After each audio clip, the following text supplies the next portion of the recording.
اعوذ باللہ من الشیطان الرجیم بسم اللہ الرحمن الرحیم۔ پناہ مانگتا ہوں اللہ کی شیطان مردود سے، اللہ کے نام سے جو رحمان اور رحیم ہے۔ الف لام میم۔ اس کتاب کی تنزیل بلا شبہ رب العالمین کی طرف سے ہے۔ کیا یہ لوگ کہتے ہیں کہ اس شخص نے اسے خود گھڑ لیا ہے؟ نہیں، بلکہ یہ حق ہے تیرے رب کی طرف سے، تاکہ تو متنبع کرے ایک ایسی قوم کو جس کے پاس تجھ سے پہلے کوئی متنبع کرنے والا نہیں آیا، شاید کہ وہ ہدایت پا جائیں۔ وہ اللہ ہی ہے جس نے آسمانوں اور زمین کو اور ان ساری چیزوں کو جو ان کے درمیان ہیں 6 دنوں میں پیدا کیا، اور اس کے بعد عرش پر جلوہ فرما ہوا۔ اس کے سوا نہ تمہارا کوئی حامی و مددگار ہے اور نہ کوئی اس کے آگے سفارش کرنے والا، پھر کیا تم ہوش میں نہ آؤ گے؟ وہ آسمان سے زمین تک دنیا کے معاملات کی تدبیر کرتا ہے، اور اس تدبیر کی روداد اوپر اس کے حضور جاتی ہے ایک ایسے دن میں جس کی مقدار تمہارے شمار سے 1000 سال ہے۔ وہی ہے ہر پوشیدہ اور ظاہر کا جاننے والا، زبردست اور رحیم۔ جو چیز بھی اس نے بنائی خوب بھی بنائی۔ اس نے انسان کی تخلیق کی ابتدا گارے سے کی، پھر اس کی نسل ایک ایسے سط سے چلائی جو حقیر پانی کی طرح کا ہے، پھر اس کو نک سک سے درست کیا اور اس کے اندر اپنی روح پھونک دی، اور تم کو کان دیے، آنکھیں دیں اور دل دیے۔ تم لوگ کم ہی شکر گزار ہوتے ہو۔ اور یہ لوگ کہتے ہیں جب ہم مٹی میں رل مل چکے ہوں گے تو کیا ہم پھر نئے سرے سے پیدا کیے جائیں گے؟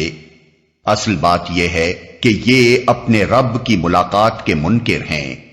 ان سے کہو موت کا وہ فرشتہ جو تم پر مقرر کیا گیا ہے تم کو پورا کا پورا اپنے قبضے میں لے لے گا، اور پھر تم اپنے رب کی طرف پلٹا لائے جاؤ گے۔ کاش تم دیکھو وہ وقت جب یہ مجرم سر جھکائے اپنے رب کے حضور کھڑے ہوں گے۔ اس وقت یہ کہہ رہے ہوں گے، اے ہمارے رب، ہم نے خوب دیکھ لیا اور سن لیا، اب ہمیں واپس بھیج دے تاکہ ہم نیک عمل کریں، ہمیں اب یقین آ گیا ہے۔ جواب میں ارشاد ہوگا، اگر ہم چاہتے تو پہلے ہی ہر نفس کو اس کی ہدایت دے دیتے، مگر میری وہ بات پوری ہو گئی جو میں نے کہی تھی کہ میں جہنم کو جنوں اور انسانوں سب سے بھر دوں گا۔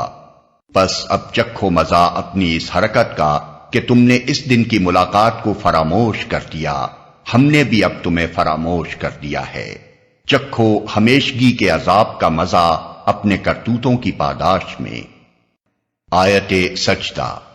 ہماری آیات پر تو وہ لوگ ایمان لاتے ہیں جنہیں یہ آیات سنا کر جب نصیحت کی جاتی ہے تو سجدے میں گر پڑتے ہیں اور اپنے رب کی حمد کے ساتھ اس کی تسبیح کرتے ہیں اور تکبر نہیں کرتے۔ ان کی پیٹھیں بستروں سے الگ رہتی ہیں، اپنے رب کو خوف اور طمع کے ساتھ پکارتے ہیں، اور جو کچھ رزق ہم نے انہیں دیا ہے اس میں سے خرچ کرتے ہیں۔ پھر جیسا کچھ آنکھوں کی ٹھنڈک کا سامان ان کے اعمال کی جزا میں ان کے لیے چھپا کر رکھا گیا ہے، اس کی کسی متنفس کو خبر نہیں ہے۔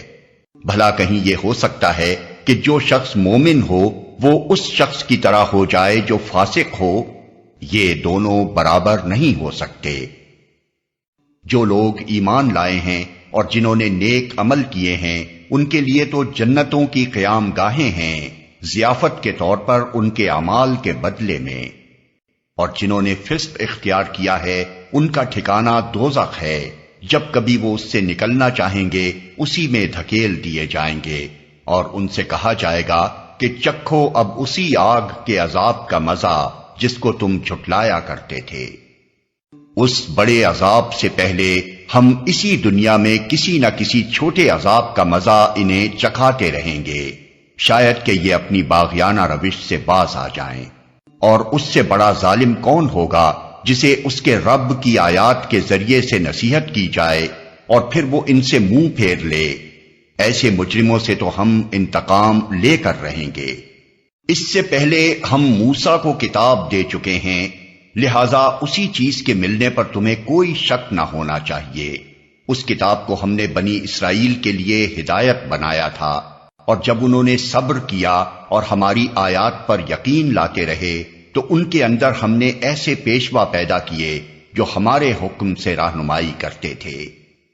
یقیناً تیرا رب ہی قیامت کے روز ان باتوں کا فیصلہ کرے گا جن میں بنی اسرائیل باہم اختلاف کرتے رہے ہیں۔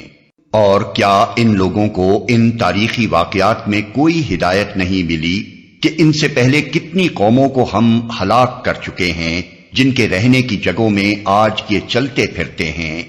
اس میں بڑی نشانیاں ہیں، کیا یہ سنتے نہیں ہیں؟ اور کیا ان لوگوں نے یہ منظر کبھی نہیں دیکھا کہ ہم ایک بے آب و گیاہ زمین کی طرف پانی بہا لاتے ہیں اور پھر اسی زمین سے وہ فصل اگاتے ہیں جس سے ان کے جانوروں کو بھی چارہ ملتا ہے اور یہ خود بھی کھاتے ہیں، تو کیا انہیں کچھ نہیں سوچتا؟ یہ لوگ کہتے ہیں کہ یہ فیصلہ کب ہوگا اگر تم سچے ہو؟ ان سے کہو فیصلے کے دن ایمان لانا ان لوگوں کے لیے کچھ بھی نافع نہ ہوگا جنہوں نے کفر کیا ہے، اور پھر ان کو کوئی مہلت نہ ملے گی۔ اچھا انہیں ان کے حال پر چھوڑ دو اور انتظار کرو، یہ بھی منتظر ہیں۔